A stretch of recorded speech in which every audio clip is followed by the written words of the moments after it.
अस्सलाम वालेकुम व्यूअर्स, मैं हूं समीना पाशा। उम्मीद है आप लोग खैरियत से होंगे। व्यूअर्स, कुछ आम खबरें और अपडेट्स लेकर इस व्लॉग में आपके सामने हाजिर हैं जनाब। खबरें बड़ी इंपॉर्टेंट हैं और बड़ी आज वाकई बड़ी हैवी किस्म की खबरें हैं। आपको बताएंगे कि आज जो बरतानवी पार्लियामेंट की कमेटी में एक हेयरिंग होनी थी उसका नतीजा क्या निकला। इसके साथ साथ सदर जरदारी साहब क्या मशवरा दे रहे हैं, सीनियर सहाफ़ी इस सिलसिले में ख़बरें लेके आ रहे हैं, उसके ऊपर बात करेंगे। फिर जनाब एक बड़ा रेफरेंस जिसकी बहुत दिनों से बाज़गश्त थी, उसके ऊपर आज फाइनली काम हो गया है। तो वो रेफरेंस दायर कर दिया गया, उसकी तफसीलात आपके साथ शेयर करेंगे। मुराद सईद के हक़ में आज सूबा खैबर पख्तूनख्वा की तरफ से एक करारदाद मंजूर की गई है, वो भी आपको बताएंगे। आपको बताएंगे कि अज़हर मशवानी ने बरतानवी पार्लियामेंट कमेटी के इजलास में शिरकत क्यों ना की, इस बारे में क्या बताया गया है वहाँ मौजूद जुल्फ़ी बुखारी और मेहरबानो कुरैशी की तरफ से। तो काफ़ी कुछ है जी इस व्लॉग में। आपसे रिक्वेस्ट है कि चैनल को सब्सक्राइब कर लें अगर अभी तक सब्सक्राइब नहीं किया। सबसे पहले तो मुझे था कि मैं आपको ये तमाम चीज़ों के मुतालिक आगाह करूँ, लेकिन बड़ा दिल मेरा तकलीफ़ में है। एक ख़बर मेरी नज़र से गुजरी, वीडियो भी देखी, तस्वीर भी देखी, जिसने बहुत दुख पहुंचाया, बहुत तकलीफ़ पहुंचाई। एक वीडियो मैंने कल देखी थी जहां पर इकरारुल हसन अपने प्रोग्राम के लिए एक बच्चे से बात कर रहे थे। 9 उम्र सा लड़का था और वो बता रहा था कि बिजली का बिल इतना आया है कि बाइक बेचनी पड़ी है और अभी गैस का बिल पड़ा है, वो अभी नहीं अदा किया। और उस बच्चे की जो उस वक्त कैफियत थी जब वो ये बात कर रहा था, जैसे उसका गला रुंध गया आंसुओं के साथ, तो वो काफ़ी तकलीफ़ दे था। आज गुजरांवाला से एक ख़बर देखी जिसने बेहद तकलीफ़ पहुंचाई कि एक भाई ने दूसरे भाई को कत्ल कर दिया। वजह क्या बनी? बिजली का बिल महज 30,354 रुपये। ये कीमत है आज हमारे मुल्क में इंसानी जान की। 30,354 रुपये का ये बिल, जो कि एक गरीब शहरी अदा नहीं कर सकता था। 2 भाई थे, मिलके शायद दिया करते होंगे माजी में। तो आज आखिरी डेट थी, बिल की तस्वीर भी शेयर हुई है और एक भाई ने दूसरे भाई से पैसे मांगे। दोनों भाई मज़दूर हैं। उसने कहा होगा भाई आधा मैं दे देता हूँ, आधा दे दो। उसने कहा कि पैसे नहीं हैं। लड़ते लड़ते तू तकरार बाहर तक आ गई, गली में आ गए और एक भाई ने तैश में आके दूसरे भाई की शहरक काट दी और खून से लथपथ उसकी लाश चारपाई पर मैं अभी देख रही थी। आपको पता है ये 30,354 रुपये का बिल, पता नहीं किस किस की अयाशियाँ ये आवाम भर रही है, जिनको मुफ्त के फ्री यूनिट मिलते हैं, जो लाखों में तनख्वाहें लेते हैं, जिनके ये कारखाने हैं। ये वो लोग हैं जिनके पास पूरा शुमार भी नहीं है कि उनके पास कितनी दौलत है, और वो कोई बिजली नहीं बना रहे। बाज़ तो खाली पड़े हैं, चल भी नहीं रहे, फिर भी कैपेसिटी पेमेंट उनको देनी है। तो पहले लोग सिर्फ पसीना बहा के ये बिल अदा कर रहे थे, अब खून भी बहा रहे हैं लेकिन बिल नहीं अदा हो रहा। यहाँ पर ले आए हैं ये जालिम हुक्मरान हमें। बहरहाल अब मैं अजीब सी कैफियत में थी और पता नहीं क्यों अब मुझसे तो ऐसे लग रहा था कि मुझसे कैसे मैं किसी और टॉपिक पे बात करूँ। सब बातें कितनी कितनी हमें बेमानी सी लगने लगती हैं, कितनी हमें लगने लगती हैं कि जैसे इन सब चीज़ों का फ़ायदा क्या है अल्टीमेटली। अवाम तो कीड़े मकोड़ों की भी नीचे हैसियत में चले गए हैं। ये हाल हो चुका है। आज ही बरतानवी पार्लियामेंट कमेटी में पाकिस्तान तहरीक इंसाफ को एक बड़ी कामयाबी मिली है, जहां पर जुल्फ़ी बुखारी की ख़ास तौर पर कोशिशें हैं। अब इनको इंटरनेशनल इमरान खान साहब का फोकल पर्सन भी मुकर्रर कर दिया गया है बाकायदा। तो जुल्फ़ी बुखारी साहब ने एक पूरी कोशिश की और इसके तहत उन्होंने बरतानवी पार्लियामेंट की जो कमेटी है उसके अंदर पाकिस्तान में जो जमहूरियत की सूरत हाल है उसके हवाले से एक डिस्कशन आज एहतमाम कर रखी थी। और यहाँ पर पाकिस्तान से मेहरबानो कुरैशी साहिबा भी रवाना हुई और वो भी इसमें शरीक थी और कुछ और लोग भी इसमें शरीक थे। इस कमेटी में ओवरऑल आज डिस्कशन में पाकिस्तान की जो जमहूरियत की सूरत हाल है उसका जायज़ा लिया गया और बड़े अच्छे तरीके से जुल्फ़ी बुखारी, मेहरबानो कुरैशी, इन सब ने सारी चीज़ें ब्रीफ़ की। मेहरबानू कुरैशी ने बताया कि किस तरह से लास्ट मोमेंट पे बल्ले का निशान ले लिया गया और जिस तरह से इलेक्शन हुए और जिस माहौल में सारी पार्टी ने वो सारा टाइम गुजारा, स्ट्रगल की, वो सब बताया। और जुल्फ़ी बुखारी ने बताया कि किस तरह से इस वक्त इंसानी हुकूक़ की पामालियाँ हो रही हैं। उन्होंने ये भी बताया कि अज़हर मशवानी जो कि पाकिस्तान तहरीक इंसाफ के मेंबर हैं, उन्होंने अभी 1-2 दिन पहले ये ट्वीट किया कि वो इस कमेटी के इजलास में शिरकत करेंगे, लेकिन फिर उसके बाद उन्हें कुछ कॉल्स मौसूल हुई और इनके भाई जो कि ऑलरेडी लापता हैं, तकरीबन मेरा ख़्याल है 2 महीने होने को हैं, 1.5-2 महीने से, और उन्हें ये कहा गया कि जी ये ना हो कि आपके वालिद भी लापता हो जाएं अगर आपने शिरकत की। तो फिर उसके बाद अज़हर मशवानी साहब ने आज शिरकत नहीं की। ये जुल्फ़ी बुखारी साहब का क्लेम है कि इसलिए अज़हर मशवानी ने शिरकत नहीं की। इसी तरह से अहमद जंजुआ का भी जिक्र किया गया है कि जी वो भी जो इंटरनेशनल कोऑर्डिनेटर थे सोशल मीडिया की तरफ से पाकिस्तान तहरीक इंसाफ के लिए, उनका भी बताया गया कि वो भी मुसलसल राब्ते में थे और बता रहे थे कि उन्हें उठाया जाएगा। और इस पर जुल्फ़ी बुखारी ने उन्हें कहा भी कि आप अंडरग्राउंड हो जाएं, तो उन्होंने कहा कि मेरे वालिदैन हैं, बूढ़े हैं, मैं उनको किसके सहारे छोड़ के इधर उधर हो जाऊँ। तो ऐसी कई कहानियाँ, बहुत सारी कहानियाँ। और कुछ लोग जो हो सकते थे रूपोश हो गए, जो नहीं हो सकते थे गिरफ्तार हो गए, और जो छोड़ के जा सकते थे वो छोड़ के चले गए। तो ये सब कुछ हुआ इस पार्टी के साथ, और ये सारी कहानी जो है उन्होंने बरतानवी पार्लियामेंट में रखी। इस डिस्कशन के बाद अब बताया ये गया है कि एक एलामिया जारी किया गया। इस एलामिये में मुतालबा किया गया है कि इमरान खान साहब को रिहा किया जाए, क्योंकि इस डिस्कशन में ज़ाहिर खान साहब के केसेस और उनकी बार बार की गिरफ्तारियों के हवाले से भी ब्रीफ किया गया था। तो बरतानवी पार्लियामेंट से पाकिस्तान तहरीक इंसाफ के लिए ये एक बड़ी कामयाबी है कि जो करारदाद एक हमने पहले देखा अमेरिका की कांग्रेस से सामने आई थी, अब ये आवाज़ पार्लियामेंट की, जो यूके की पार्लियामेंट है, वहाँ से भी आ रही है। और इससे पहले अक़वाम मुत्तहिदा का जो वर्किंग ग्रुप है उसकी तरफ से भी ये आवाज़ आ चुकी है। तो अब ये जो इंटरनेशनल प्रेशर है आहिस्ता आहिस्ता बिल्डअप होता हुआ हमें नज़र आ रहा है। इस पर बहुत से लोग तनकीद भी कर रहे हैं कि जी बाहर पाकिस्तान की बदनामी हो रही है और इस तरह की चीज़ें बाहर के प्लेटफॉर्म्स पे क्यों उठाई जा रही हैं। अव्वल तो ये कि क्या पाकिस्तान में कोई इस वक्त हम देख सकते हैं कि इंडिपेंडेंटली कोई इदारा इस तरह का काम कर रहा है जहाँ पे सुनवाई हो रही हो। इलेक्शन कमीशन क्या इंडिपेंडेंटली काम कर रहा है? अदालतें क्या इंडिपेंडेंटली काम कर पा रही हैं? वो तो ख़ुद बता रही हैं कि उनके ऊपर किस किस्म का प्रेशर है और जजेस खुद ख़त लिखते फिर रहे हैं। तो फिर सवाल ये पैदा होता है कि फिर इंसाफ के लिए जाया कहाँ जाए। मैं सिर्फ एक बात करूँगी कि अरशद शरीफ शहीद ये इसी मुल्क के शहरी हैं और यहाँ के मायनाज जर्नलिस्ट थे। क्या पाकिस्तान की किसी अदालत ने उनको इंसाफ दे दिया? 2 साल होने वाले हैं उनकी शहादत को, तो क्या उनको इंसाफ मिल गया? केस तक नहीं चल पा रहा, और बाहर कीनिया की अदालत में केस भी चल गया, फ़ैसला भी आ गया, और जिस हद तक वहाँ का केस था उन्होंने बता दिया कि जी ये मिस्टेकन आइडेंटिटी का केस नहीं था, प्रॉपर टारगेट किलिंग थी। और उन्होंने अरशद शरीफ के हक़ में फ़ैसला दिया, उनकी अहलिया के हक़ में फ़ैसला दिया। तो बाहर, हालांकि वो भी कोई बहुत आइडियल मुल्क नहीं है कीनिया भी, लेकिन कम अज़ कम वहाँ पर कुछ सुना गया, कुछ बात बनी। यहाँ पर तो हम सब आवाज़ उठा रहे हैं, क्या कर पा रही हैं अदालतें? तो फिर जहाँ कहीं सुनवाई नहीं होती तो फिर क्या करें आप? कहीं ना कहीं तो आपको जाके अपनी रुदाद सुनानी है। तो इस लिहाज से अब जी ये आवाज़ जो है पाकिस्तान से बाहर भी पहुँच रही है और वहाँ से भी आवाज़ ज़ोरदार तरीके से गूंज कर वापस आ रही है। तो ये आज काफ़ी इम्पॉर्टेंट PTI के लिए दिन था, और इसमें आज जुल्फ़ी बुखारी को सब खराज तहसीन भी पेश कर रहे थे, क्योंकि खराज तहसीन इसलिए पेश कर रहे थे ख़ास तौर पर कि वो ओवरऑल बड़े मुतहर्रिक हैं इंटरनेशनल कम्युनिटी में, और जिस तरीके से वो हर जगह पे राब्ते कर रहे हैं, पूरी कोशिश कर रहे हैं, आवाज़ उठा रहे हैं, तो वो बड़ा मुतहर्रिक किरदार अदा कर रहे हैं। हालांकि इससे पहले जुल्फ़ी बुखारी साहब के हवाले से लोगों का तासुर ये था कि ये तो सबसे पहले भाग जाएंगे, इमरान खान पे मुश्किल वक्त आएगा, लेकिन जब तक वो पाकिस्तान में भी रहे वो काफ़ी फ्रंट फुट पर हमें नज़र आते रहे, और जब वो बाहर भी चले गए तो वहाँ पर भी वो काफ़ी मुतहर्रिक किरदार अदा कर रहे हैं। अब आ जाते हैं जी कि क्या सूरत हाल है मुराद सईद के हवाले से। जैसे मैंने जिक्र किया, तो आज खैबर पख्तूनख्वा असम्बली ने एक करारदाद मंजूर की जिसमें मुराद सईद के लिए तमगा शुजात देने का मुतालबा किया।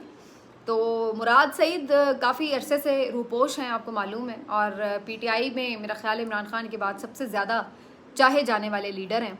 और मुराद सईद रूपोश इसलिए हैं क्योंकि उनकी जान को शदीद ख़तरा लाहक है, और इस करारदाद में इस बात के लिए भी मुतालबा किया गया कि उनकी सिक्योरिटी को यकीनी बनाया जाए, उनके खिलाफ जितने भी मुकदमात हैं उनको डिस्कार्ड किया जाए और उनको तमगा शुजात भी दिया जाए। तो ये वैसे एक डिफरेंट किस्म का मुतालबा है अभी तक, ये किस कॉन्टेक्स्ट में उन्हें तमगा शुजात देने की बात हो रही है। बहरहाल पार्टी के लिए उनकी खिदमात बिल्कुल हैं, इमरान खान के लिए भी हैं, सूबा खैबर पख्तूनख्वा के अमन के लिए वो आवाज़ उठाते रहे हैं, बर वक्त अलार्म भी बजा रहे थे कि दहशत गर्दी वापस आ रही है, इसको देखा जाए।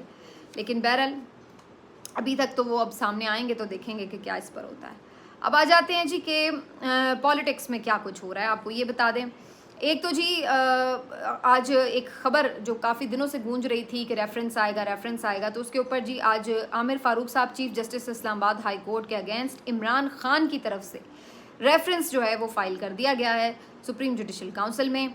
इमरान खान साहब ने आमिर फ़ारूक साहब के ऊपर 22 सफ़हात पर मुश्तमिल एक रेफरेंस जो है वो फ़ाइल किया है और इस रेफरेंस के नतीजे में बताया जा रहा है कि जी इमरान खान साहब की तरफ से एलिगेशंस हैं कि उन्होंने as chief justice Islamabad high court अपनी ड्यूटीज़ सही तौर पर अंजाम नहीं दी और इसमें मुख्तलिफ हवाले भी दिए हैं कि मुख्तलिफ जगहों पर कैसे उन्होंने अपने कंडक्ट का जो उनसे एक्सपेक्ट किया जाता है वो उन्होंने अपनी ज़िम्मेदारी पूरी नहीं की। और आमिर फ़ारूक साहब जो हैं आज वैसे इंटरेस्टिंगली काफ़ी एक दो केसेस के हवाले से मैं नोटिस कर रही थी कि उनके जो रिमार्क्स थे वो काफ़ी ज़्यादा पीटीआई के हक़ में आ रहे थे। बहुत से लोग इस बात पे तनकीद भी कर रहे हैं कि अभी कुछ दिन पहले साइफ़र केस में बरियत का जो फ़ैसला हुआ था वो केस भी आमिर फ़ारूक साहब ने सुना था, उनके साथ मियां गुल हसन औरंगज़ेब भी थे। फिर इसी तरीके से अभी आज जो केस चल रहा था पीटीआई के दफ्तर पर जो कल छापा मारा गया उस केस के हवाले से भी जब आज समाअत हो रही थी तो उसमें भी उन्होंने ठीक ठाक डांट पिलाई है जो इस्लामाबाद पुलिस है, जिनसे पूछगछ उन्होंने की कि भाई क्या ये तरीक़ाकार है कि आप किसी भी वक्त किसी भी तरह अंदर घुस जाते हैं। और इस तरीके से उन्होंने बताया पीटीआई वालों ने कि जनाब ये तो डिस्पेंसर तक ले गए। तो उन्होंने पूछा क्यों जी, प्यास लगी हुई थी आपको जो आप डिस्पेंसर तक पानी के उठा के ले गए। तो बहरहाल उन्होंने यहाँ पर मुख्तलिफ जो हुकाम हैं इस्लामाबाद पुलिस के उनकी क्लास भी ली और उनसे इस बारे में जवाब भी मांग लिया है। ये भी उन्होंने सवाल बड़ा इम्पॉर्टेंट उठाया कि बहुत से लोग जो आप उठा लेते हैं और 2-3 दिन बाद कहीं आप दिखाते हैं, शो करते हैं, तो वो जिस अरसे में आपने शो नहीं किए होते वो तो फिर हद से बेजा का केस बनता है। जब तक कि आप किसी को बताते नहीं हैं कि वो किधर है तो वो तो हद से बेजा है, फिर चाहे वो 10 घंटे ही क्यों ना हो।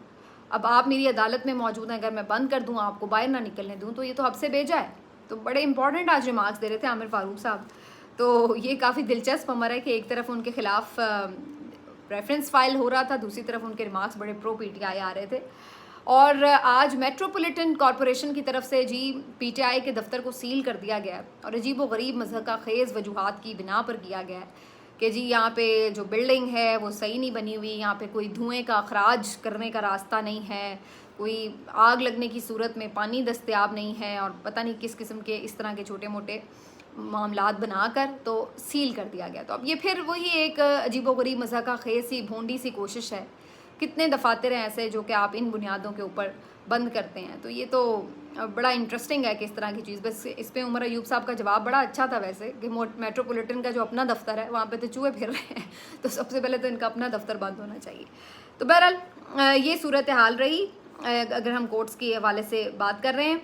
और यहाँ पर अब देखना ये है कि आमिर फ़ारूक साहब जो कि इससे पहले तवातुर से बहुत सारे केसेस में जानबूझकर ऐसा लगता है कि उन्हें तवालत का शिकार करते रहे, बहुत से मुकदमात पर समातें लेट होती रहीं, बहुत से ज़िमनी दरख्वास्तें जो उनके पास आती थी वो इतनी ताख़ीर से उसका फ़ैसला सुनाते रहे कि वो बेअसर हो जाती थी। तो बहुत सारे मुकदमात में काफ़ी ज़्यादा पीटीआई को रगड़ा लगा है और उनका ये मानना है कि इसमें चीफ़ जस्टिस आमिर फ़ारूक साहब जो हैं वो इसकी वजह हैं। और फिर सबसे बड़ा जो चीफ़ जस्टिस आमिर फ़ारूक साहब के ख़िलाफ़ एक चार्जशीट में बात आती है वो ये कि जो इस्लामाबाद हाई कोर्ट के डिफरेंट 6 जज साहिबान हैं वो अपने ख़त में ये बता चुके हैं कि वो अपने चीफ़ जस्टिस को बार बार इन्फॉर्म करते रहे हैं कि उन्हें किस तरह दबाव का सामना है, लेकिन उन्होंने इस पर कुछ नहीं किया।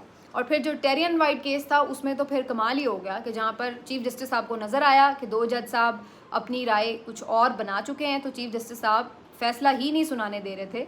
और अल्टीमेटली जब उन्होंने फ़ैसला खुद ही अपलोड कर दिया तो फिर चीफ़ जस्टिस साहब ने नया बेंच बना दिया। तो ये सारा जो एक मामला है ये उनके ख़िलाफ़ एक बहुत बड़ी चार्जशीट की सूरत में अब सामने आ चुका है।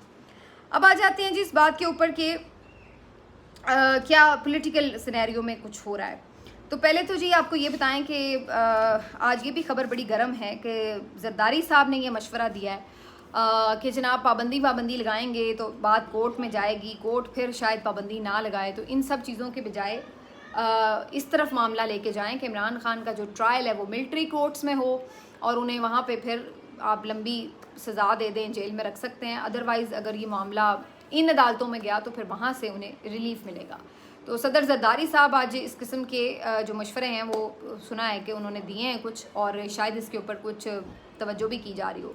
बाकी उन्होंने कहा है कि जहाँ तक पार्टी की बात है, पार्टी को देखा जा सकता है, उस पर डील किया जा सकता है, लेकिन ये इम्पॉर्टेंट है कि आप इस चीज़ को देखें कि अदालतों से अगर आपने इन अदालतों से सज़ा दिलवानी है तो वो मुश्किल काम है।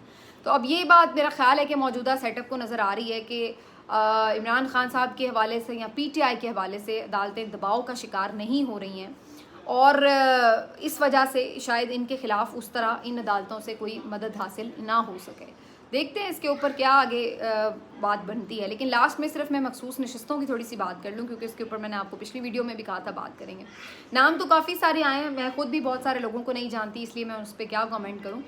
लेकिन ये मैं देख रही थी कि जो कुछ लोग 9 मई के हवाले से काफ़ी नाम सामने फ्लोट हुए, उनको उनमें इंक्लूड किया है, और कुछ ज़ाहिर है दोस्त यारी और रिश्तेदारी ये सब भी चीज़ें निभाई जा रही हैं, तो सब कुछ है उसमें जी।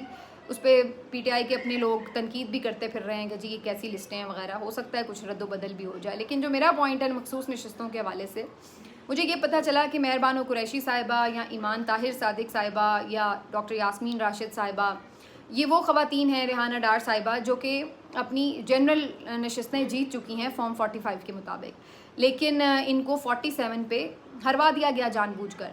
तो ये ख़वातीन जो हैं, इनसे जब कहा गया कि भाई आपको हम मखसूस नशिस्तों पर जो है ले आते हैं असम्बली, तो इन्होंने इसमें ज़्यादा रजामंदी ज़ाहिर नहीं की और उन्होंने कहा कि नहीं, हम चूँकि जीते हुए हैं तो हम ट्रिब्यूनल में अपने केसेस लड़ के जीतेंगे और वापस अपनी जनरल नशिस्त पर आएंगे, जो हमारा राइट है। तो उन्होंने इसके ऊपर ये स्टैंड लिया। उसूली तौर पर मुझे ये मौक़िफ़ तो पसंद आया कि ठीक है, वो इस बात के लिए कितनी पुरयकीन हैं कि जी हम जीते हुए हैं तो हमें वापस आना है। लेकिन अगर रियलिटी बेस्ड बात की जाए तो ट्राइब्यूनल्स में कब फैसले होंगे, कब नहीं होंगे, क्या होगा, तो अगर इसके ऊपर रहे तो बस फिर मुश्किल है कि ये लोग पता नहीं कब आएँ कब ना आएँ इन सीटों पर, क्योंकि ट्राइब्यूनल्स का हाल आपको पता ही है, मुसलसल इसके ऊपर रुकावटें हैं कि ये काम ना कर सकें। तो मेरे ख्याल से बजाय इसके कि इस सारे तनाजुर में कोई ऐसी ख़वातीन को असम्बली में भेजा जाए जो कि एक फ़ैशन ज़दा और बस शो पीस के तौर पर असम्बलियों में आती हैं और ऐसा लगता है कि जैसे सिर्फ कोई फ़ैशन परेड में हिस्सा लेने के लिए आ गई हैं, कख उन्हें पता नहीं होता किसी आइन का, ना कानून का, लेजिस्लेशन का, ना अवाम के मसाइल का, और महदूद सा उनका एक इल्म होता है और इस तरीके से बस रिश्तेदारियों की बुनियाद पर, उनके नाम सिफारिश की बुनियाद पर आगे आ जाते हैं। तो ऐसे शो पीस ख़वातीन से बेहतर ये है कि जो कमिटेड ख़वातीन हैं, काबिल हैं, मेहनती हैं और जो अच्छी बातचीत कर सकती हैं, समझती हैं मुल्की मामलात को और लेजिस्लेशन में अपना किरदार अदा कर सकती हैं, तो मेरा ख़्याल है कि उन ख़वातीन को प्रमोट करना चाहिए, उन्हें आगे आना चाहिए लाजमी तौर पर। भले वो जनरल नशिस्तें नहीं आ सकें तो उन्हें मखसूस पे आ जाना चाहिए। और ये भी क्लैरिटी इस पे होनी चाहिए कि कल कलां को अगर इलेक्शन ट्रिब्यूनल फ़ैसला उनके हक़ में दे देता है तो वो अपनी जनरल नशिस्त पर वापस हलफ उठा सकती हैं और मखसूस नशिस्त को छोड़ भी सकती हैं। ये कोई पाबंदी नहीं है कि अगर मखसूस नशिस्त आपने ले लिया तो अब आप जनरल नशिस्त पे वापस हलफ नहीं ले सकते, जो अगर आपके हक़ में फ़ैसला आ जाए। तो ये बिल्कुल, ये ऑप्शन तो पास रहेगा ही, लेकिन ये कि एटलीस्ट आपकी एक अच्छी रिप्रेजेंटेशन हो जाएगी असम्बली में। तो ऐसी ये तमाम ख़वातीन, ख़ास तौर पर मेहरबानो कुरैशी साहिबा, खदीजा सिद्दीकी हैं, या ये क्या नाम है इनका, ईमान ताहिर वग़ैरह, जो कि अच्छी ख़वातीन हैं, बोलने चालने में समझदार हैं, पढ़ी लिखी हैं। मेहरबानों ने तो बहुत मुतासिर किया इनकी जो मुदल्लल अंदाज़ है गुफ्तगू का, और फिर जिस तरीके से फ़ैक्ट्स के साथ बात करती हैं हमेशा। तो मेरा ख़्याल है कि इनको ज़रूर असम्बली में होना चाहिए, और ये चेहरा है पाकिस्तान की हुनरमंद ख़वातीन का, बासलाहियत ख़वातीन का, कॉन्फिडेंट ख़वातीन का, बजाय इसके कि आप फ़ैशन पिटियाँ उठा के जो है वो भेज दें असम्बलियों में। तो उससे बेहतर है कि आप पढ़ी लिखी ख़वातीन को मौका दें। तो मेरा ख़्याल है इन्हें ज़रूर कंसिडर करना चाहिए। चलते हैं आपसे अगले वीलॉग में, अपना ख्याल रखिए, अल्लाह हाफ़िज़।